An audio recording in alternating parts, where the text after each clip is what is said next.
Hi, welcome to Coffee and Closers. I'm Nikolai Bedore, and I want to personally invite you to join me and one of today's top performing sales stars for a cup of coffee and authentic conversation. And our collective goal is that you will walk away with tangible knowledge that you can apply to your sales efforts today. Are you ready? Grab a cup, fill it up, and let's get into another episode of Coffee and Closers.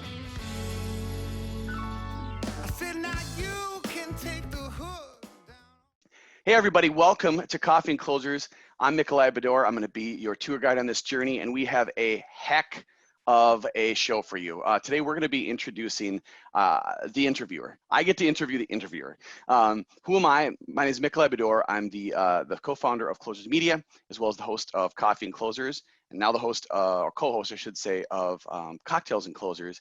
I've carried a bag as a top sales performer for the last 15 years, and currently I lead our close and prospecting platform, our coaching team that helps align people looking to grow in their sales craft, or founders aligning them with top performers to help them prospect the right way or close down deals in real time. Who's our guest? Well, if you haven't heard, it's Scott Ingram. Who's Scott Ingram? Well, he's the author of 2 bestsellers. He's the founder of Sales Success Stories, which we're going to hear a lot of today. He's the host of Top 1 FM, where he interviews the top 1%. I haven't been interviewed yet, so I don't know what that says about me. But anyway, he's the host of that. He's a creator of the Sales Success Summit, which is a smash hit for all top 1%ers to gather and learn.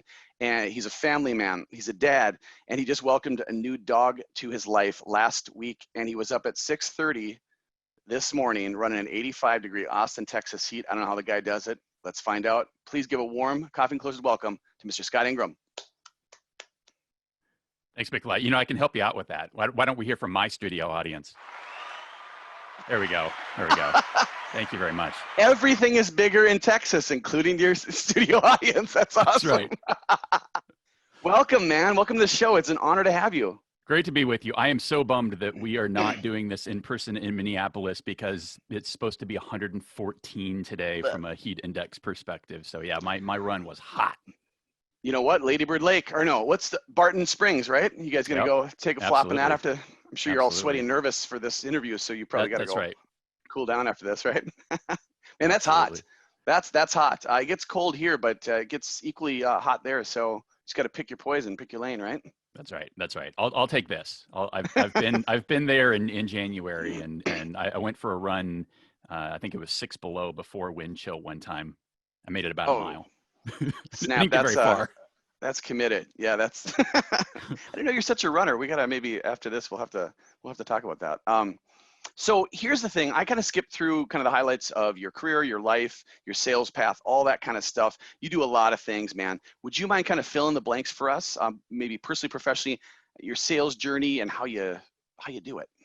Yeah, happy to. So I've kind of waffled back and forth between entrepreneurial type things and pure sales type things. I actually started my first company when I was 19, 20 years old. And for Breaking Bad fans, the name of that company was Gray Matter Technologies. So I was pretty surprised years later watching that show. I'd sold the company, so I had no stake in it at that point, but that was a fun discovery. And when we moved to Austin, I've been in Austin now for, 15, 16 years. I really cashed out of California. So I sold the company, I sold my condo. My wife and I had just gotten married that year. And we moved here to Austin and was really trying to figure out, like, what's next? What do I do? And I realized my favorite part of being an entrepreneur was the sales side of things. And so I kind of hung up all my other hats and decided to go in a more pure play kind of sales direction, originally with ADP. I've since worked with 2 companies that have gone public, first with Bazaar Voice and then with Eloqua. We were a public company for 1 quarter before we were acquired by Oracle.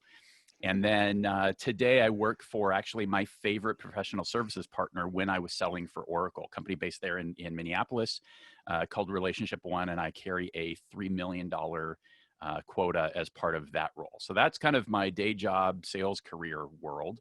You talked about my family. My family is important. I've got 2 daughters. As you said, just introduced a new rescue dog to the family after we lost our last one a few weeks ago. And then I do all of this other stuff under the guise of Sales Success Media. So it really started with the Sales Success Stories podcast. We're coming up on 4 years on that show. I've just done, actually today was we released episode 101.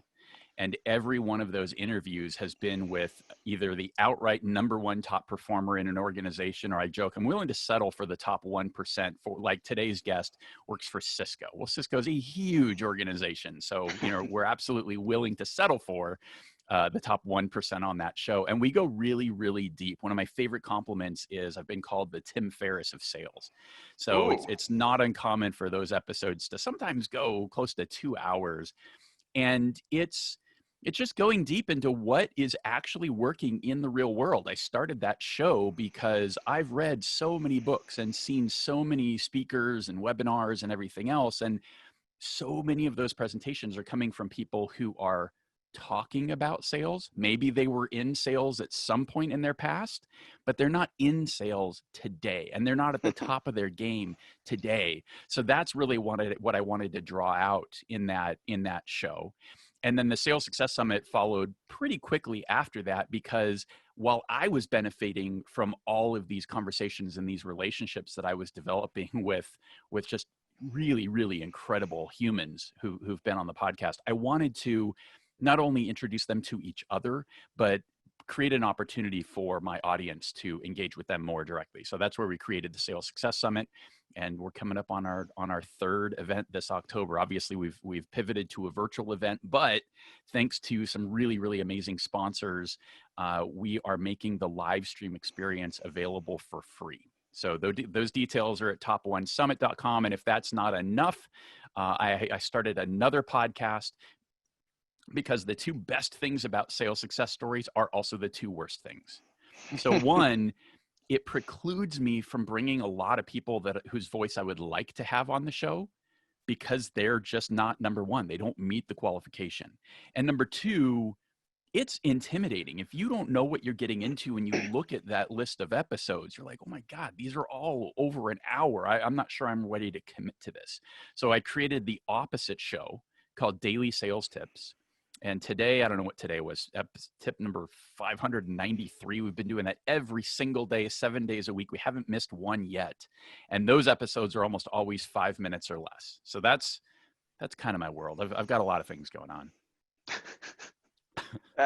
Did anyone write that all down? I think I broke my pencil halfway through. That's a ton of stuff. That actually, so there's two paths I want to go, you guys, and I've been wanting to interview Scott for a long time. So you get your half hour. I'm going to take mine. I want to highlight you. You highlight a lot of people, and I want to highlight you in a second. But since you just brought up those sales success stories and the specifics of that, I would love to ask you, since the theme of this episode is sales success stories, what are some stories, what are some tips or tricks that you have heard recently that you're like, oh man, I'm going to apply those to my sales efforts right about now? Could you share some of those with us? Yeah, let me give you maybe 3 different ideas. I think part of it thematically, if you've been a student of sales, and almost everybody that I interview is, right? You don't get to be to the top if you're not really treating this as a craft and working on yourself and your skill set. There's very few things that are like mind-blowing. Oh my gosh, I'm not doing twice as well as I should be because I wasn't doing this one thing, right? It really comes down to really strong execution of a lot of basic things. And you probably know what you should be doing. But part of the reason why I love these interviews is because if you were to look at a particular sales methodology or a particular approach, that might work in like a lab environment that doesn't exist, right? Mm-hmm. What I'm interested in, we've read a lot of these books. We've been exposed to a lot of this content. We've tried a lot of these things. How do you actually assimilate all of these things into the real world, into the day-to-day with all the distractions and all the other things that you have going on? So one that I'll call out, I did an interview earlier this year with a guy named Matt DuPont. And Matt is the most measured sales guy I have ever seen. I don't remember what the number is, but it's something like he's tracked 20,000 data points around the way that he's using his time. And he can measure, because of the way that he's doing his tracking, he can measure his hourly rate by the deal. So he can know, hey, the time that I invested on this deal, I made $800 an hour.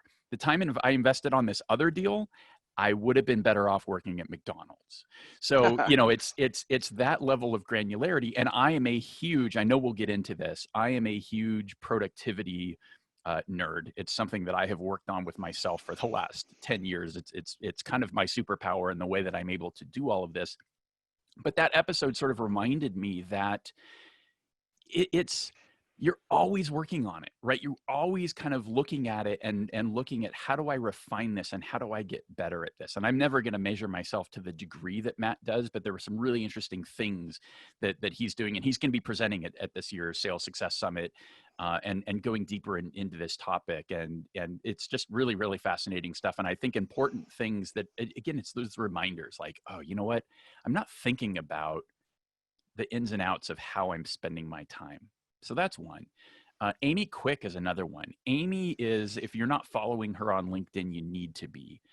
And what I took away from Amy, and this has been a really, really significant theme that I've seen across so many top performers, is that they really understand themselves and their strengths, and they go all in those areas. And Amy is just the most authentic, extreme version of herself. And she's like that everywhere. She's like that on LinkedIn. She's like that in conversation when she's talking with prospects and customers, and you just like her, right? It's really her superpower. And again, it's that reminder that you can't be somebody else. You can't be a top performer running somebody else's playbook. You have to develop this for yourself. You have to do the work and figure out how to be the best version of you. Because if I tried to be the best version of Mikolai, that wouldn't work for me. It would work for Mikolai, but it wouldn't work for me. So that's an important reminder. But the one thing that gets closer to what you asked me, of an example of something that I heard that just sort of blew my mind and I've been playing with all year since. I interviewed a gentleman named Brandon Fluharty, and Brandon's at Live Person. In the 2 years, at the time that I interviewed him, in the previous 2 years, he had sold $11 million worth of annual recurring revenue in 2 years. So that is, if you're in SaaS, that's a really, really, really big freaking deal. What was the price point on that? Sorry to take you off your game. So he's working on enterprise deals. So, he's probably doing 4 or 5 deals a year, so I mean, we're generally probably talking 7-figure-ish type of deals, right? In that kind of a range. Wow. And in last year's Sales Success Summit, we spent a lot of time digging into joint action planning and running an effective sales process. And those things are really important, but to me, that's like the project management side of managing a large deal. What Brandon brought to the table was this concept of an executive memo.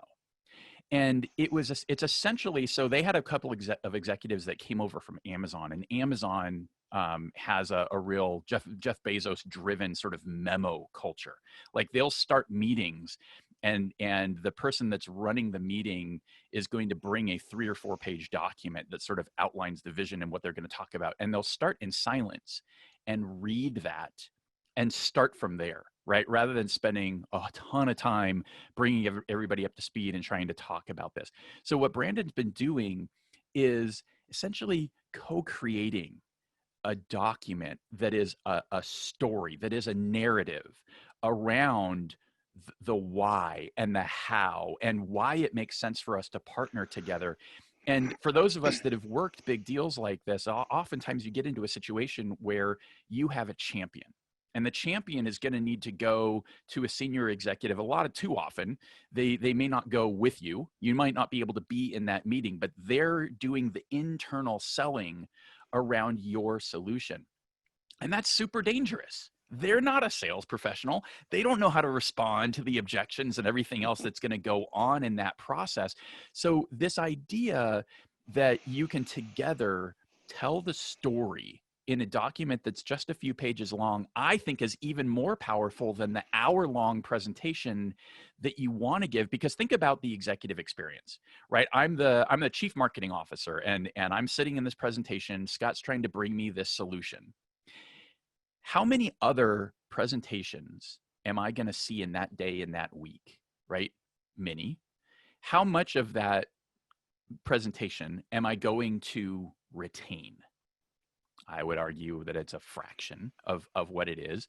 And there's and how often is it that executive had a conflict? They didn't even show up, or they left the meeting earlier. Something happens, right? So what if instead they just had a document that that the team helped created, so it's really their language, and we're talking about their risks and how we mitigate those risks and how we work through to achieve this vision that we've defined together. I've been playing with this since that conversation, and it is so powerful because it really rounds out. If you have the joint action plan, if you have a close plan on one side, like those are the steps that we're going to take to get not only this deal done, but you live and implemented and successful. But we also have the story to go with it, and that's the thing that's missing from that process. So fascinating approach, fascinating episode, fascinating conversation.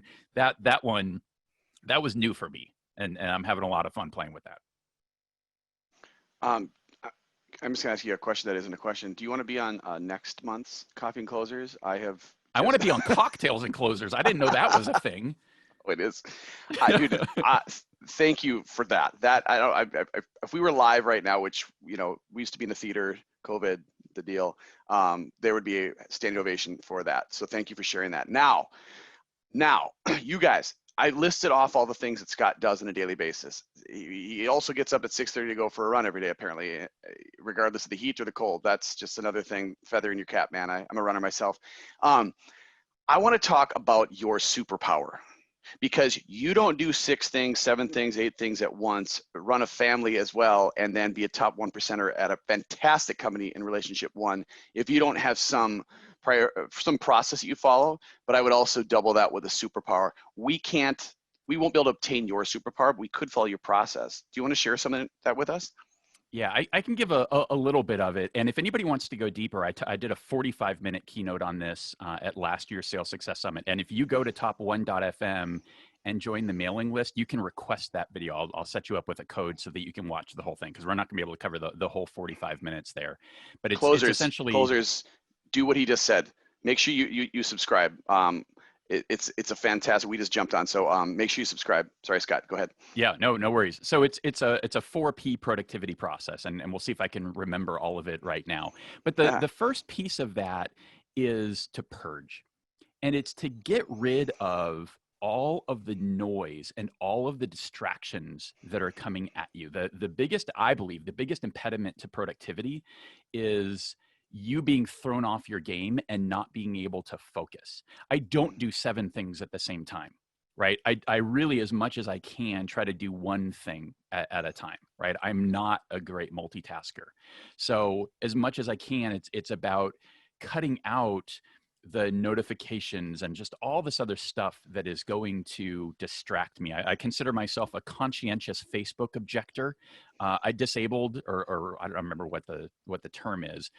You won't find me on Facebook. I turned off my account. It still exists. I could turn it back on, but it's been off for a couple of years, and I don't miss it at all, because I know I'm a very competitive, sort of gamified guy, and Facebook knows that, and they're trying to take advantage of me, and I won't let them. But if I'm on there, it will. So I just had to shut it off. Same thing with most notifications on my phone, right? A text, yes, I want to know about that, but I'm not getting notified every time an email comes in. I'm not getting notified from every little app. Like, you've got to be an important app and a really good reason to bug me. Otherwise, I just don't want it coming through. The next piece is I have a process, and it's a both a daily process and a weekly process that's kind of a triage, right? I go through and I look at, I'm an inbox 0 guy, so I have to get 3 email inboxes to 0. I got to kind of go through LinkedIn and all that stuff. Wow. But once I've done that, I have some core folders that I use. So there's an action folder that's typically things that I want to act on within the next week. There's a today folder, and we'll come back to that. there's a future folder. So here's stuff that I need to do, but I don't need to do it in the next week or so. It's something that need to be aware of, but for the future. And then there's also a waiting for folder, because how often do you have a task where you're waiting for somebody else to do something before you can keep going? And so that Yeah. helps me hold other people accountable when I'm waiting on things for them. Right. So, and I'm looking at my calendar, just kind of trying to figure out, okay, today, how much white space do I have to work with? Sometimes I'll have a really light day and I've got 4 or 5 hours of, I'm going to be able to put my head down and really work and crank through action items today. Other days, I am on wall to wall calls and meetings. And unless something is on fire, it's just not getting dealt with today. And so I'm taking all of that once I've done that triage, and then I'm prioritizing. Right now, I'm kind of figuring out, okay, of all these things in my action folder, and I'm looking at my pipeline, and I'm looking at my deals that I'm working on, all these other things. What are the most important things for me to get done today? And given the amount of time that I have available, how do I prioritize that and order that? And I'm sort of building my action list for the day. Because ideally, what I want to do, I don't want to think again about what I need to do, right? Because that's wasted effort. So I go through this process in the morning and I know what my priorities are. I know what I need to get done. And then I'm just in execution mode. I knock one thing off, I'm on to the next thing. I don't have to, okay, I finished that thing. Gosh, now I wonder what I do. And I have to go look at all my emails and everything on my calendar and what's happening tomorrow. No, like I know it's next, right? And then once you've done that, once you've purged, once you've processed, once you've prioritized, then you're just performing. You're in that execution mode. And you're cranking it out. And again, because I've boiled everything down, and I said I'd mention that today folder again, I don't have to look at all of my action items. I just have to look at the ones that are the highest priority today. And so it just really narrows down that view, and it's holistic. So I guess it's also worth mentioning that I don't compartmentalize my time very much. It's kind of everything. Like sometimes there's a summit thing that needs to be worked on. Sometimes there's a relationship one thing that needs to be worked on that is kind of the priority. And granted, I don't work an 8-hour day. I get up really early. I'm up at 4:30 or 5:30 in the morning, depending on the day, and I'm getting my exercise done. And I'm not running every day. Every other day, I'm on a Peloton. But those are kind of the key ingredients. And like I said, if you want to go check out that full presentation, I go into a lot more depth, and you can see the details around the folders and how that process works. But it's something that I have just been tweaking and refining and playing with and practicing with for 10 years to really get to this point. Buddy, this is solid gold. I don't know if you see the chat box over there. You probably don't because you don't do notifications, but it's blowing up. Man, we're humming along here, and I want to make sure that everyone has their chance to ask you some questions because you're dropping some heat.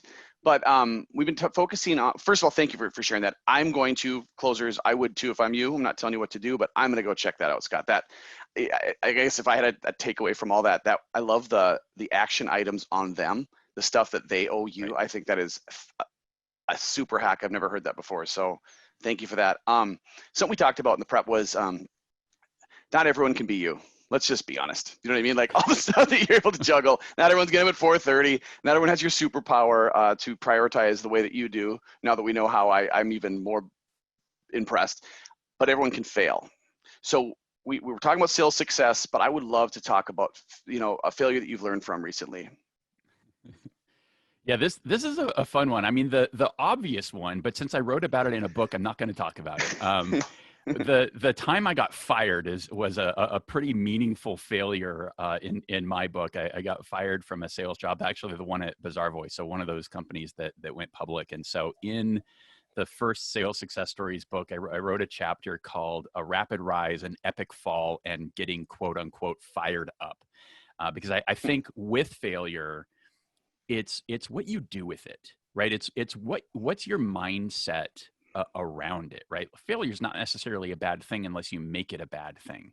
And I decided in that moment that I was going to turn it into an even better thing in that situation. But I know that a lot of your audience is entrepreneurial leaning, and you're real involved with the startup community there in Minneapolis. I started an organization shortly after I moved here to Austin called Network in Austin. And it was a business networking organization because when a huge amount of my success in gray matter technologies in California came through the relationships that I had built. When I decided, hey, we're going to bail out of California and move halfway across the country, I made 3 phone calls and sold that company. There's many more steps after that, but in terms of initiating the process, that's what happened because I had this amazing network. And when I came to Austin, I recognized that I needed to start literally from scratch. I knew my real estate agent. That was the one relationship that I had in Austin when we moved here. We didn't know anybody. And a lot of it, I mean, most of the things that I do, honestly, are scratching my own itch. I mean, sales success stories, the sales success summit, all of this stuff is I'm just a very itchy person and these things don't exist and I just have to create them. And I had a lot of frustrations in trying to not just build this network, but just figuring out where I needed to be. What were the events? Where were my people, right? What needed to happen? And so I created Network in Austin, and it started off well, and I went kind of in and out of it full time, right? Like I'd work on it for a while, and then I'd go take a sales job, and then I thought, and the worst version. So I was the ADP. And at the peak of the recession, so whatever that was, late 2008, 2009, I actually believe networking is counter-cyclical. So when the market is down, when opportunities are fewer, people come out and network because that's how you create opportunities. When the economy is really good and booming and banging, people don't feel that need as much because they're like, I got tons of opportunities. I don't have to work on my relationships. I don't have to work as hard on my pipeline, right? So as the economy was tanking, and as I was being micromanaged to death in that sales role, and it was just driving me absolutely crazy, I decided, I'm going to pull the ripcord and I'm going to go do this Network in Austin thing full time. The challenge was it didn't fail. It would have been so much better if it just exploded and went down in just a ball of fire and there were flames and carnage. Like that would have been amazing. Instead, it just stagnated. It grew kind of, but not really. And it was just there. I never quite figured out the model. And I don't know that I have the whole lesson here, but I think it's an important thing to think about because you have to really look at it and decide, okay, is this just, I haven't put in the time and effort and the creativity and I've got to keep going and I've got to break through to figure out how to make this work? Or am I just pushing against a brick wall that is never going to move? And this is a complete exercise in futility. And it took me too long. That's really for me that was what the failure was in this. It took me too long to make that recognition that, what, this just isn't going to work. This isn't the best use of my time. I can be doing something better. And it took me way too long to come to that conclusion and then just close the door and be like, okay, like we're done. Let's get on with our lives and do bigger and better stuff.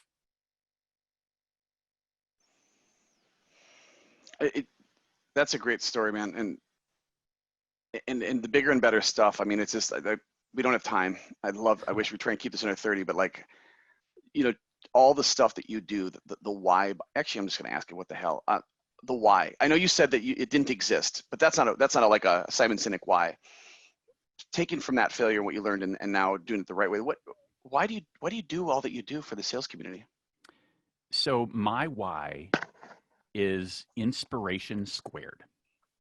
And what I mean by that is, for me, it's both sides of inspiration.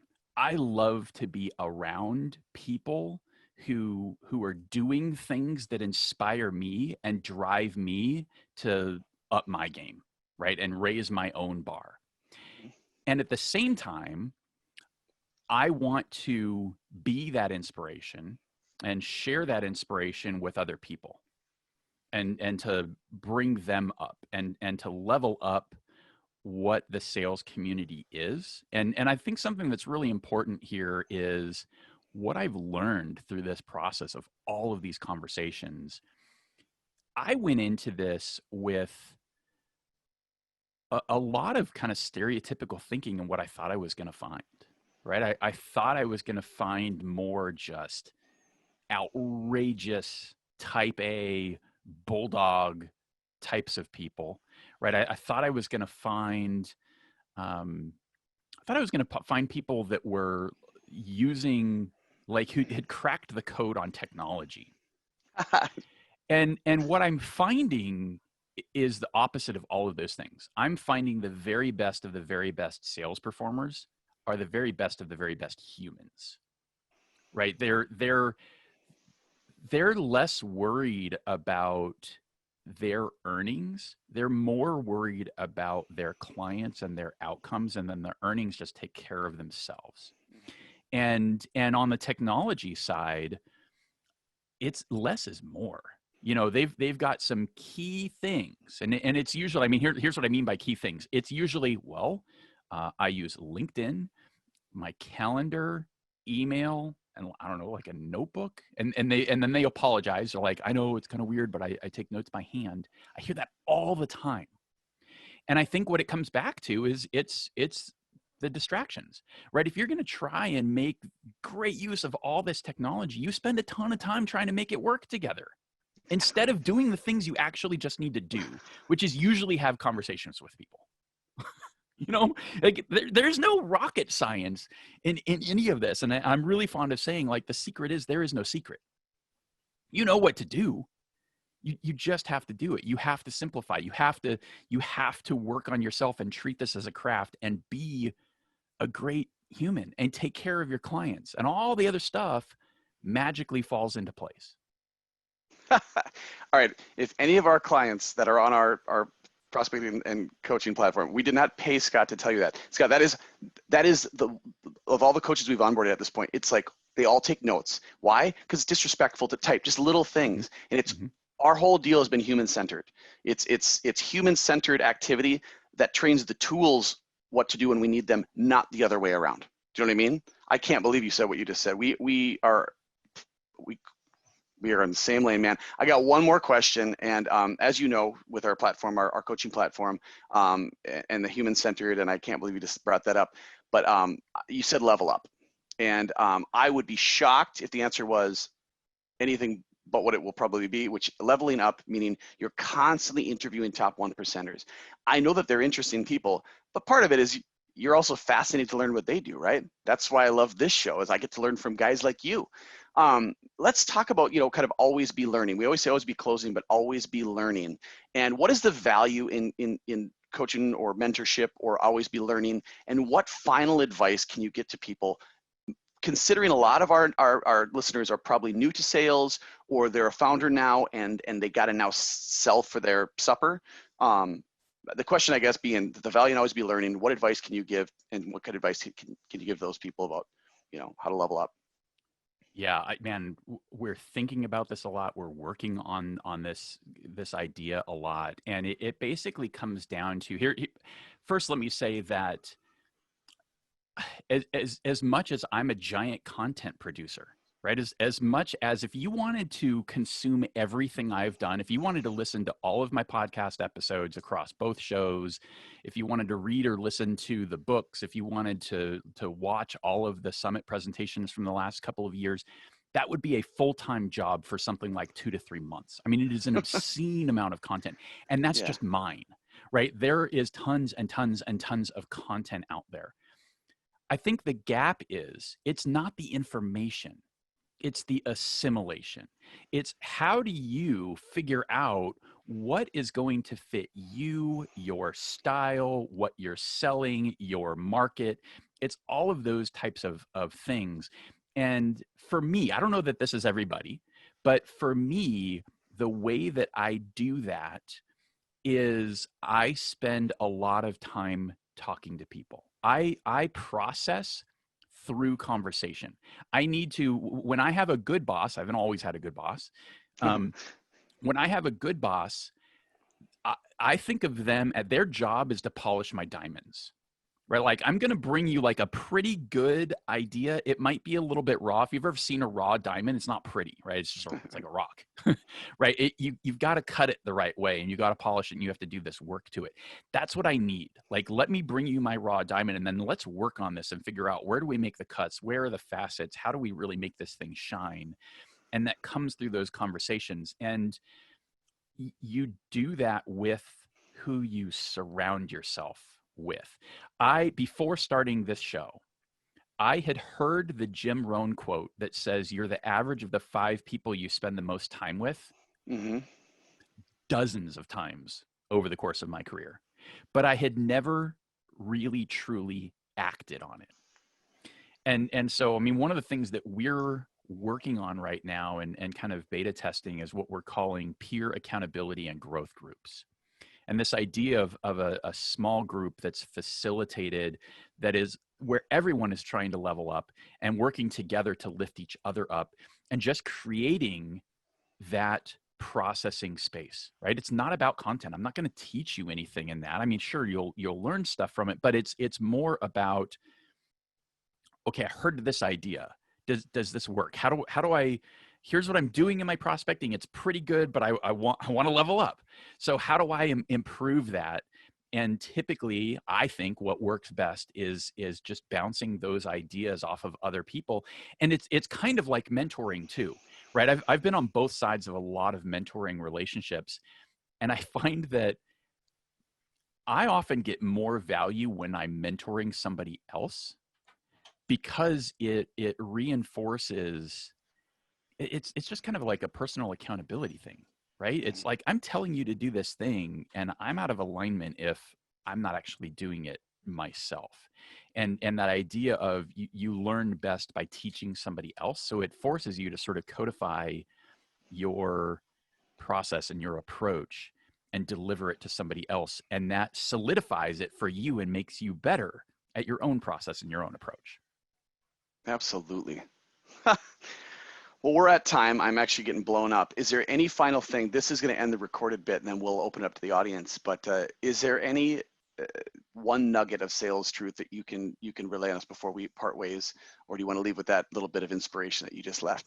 No, I'm going to give an action. All right. We're hosting the Sales Success Summit here in October. And again, because of the sponsors, the live stream experience is free. So you're a nutcase if you don't take advantage of that. And if you go to top1summit.com, that's how you join us. Wonderful. Scott, it has been a pleasure. Closers, put your virtual hands, put your hands together. We can virtually hear the roar. This was amazing, Scott. Hey, there they are. Thank you so much. For all of our new friends that are not part of the Closers community, check that out. Closersmedia.com is our website. We're going to be posting this episode as soon as we can edit it, because I want to hear it myself. I can't take notes via keyboard or pen and paper right now, but I wish I could, because that was amazing. Check it out at closersmedia.com, as well as other episodes, and we hope to see you the first Tuesday of every month at 9:30 a.m. Scott, thank you so much. We're going to open up the audience. My pleasure. Cheers. Let's do this. All right, so what do we think? What'd you learn? Well, if you like that, check out coffeeclosers.com for upcoming episodes, recordings, and more. And don't forget to check out our sponsors. Each one has been hand-selected. They are best in class.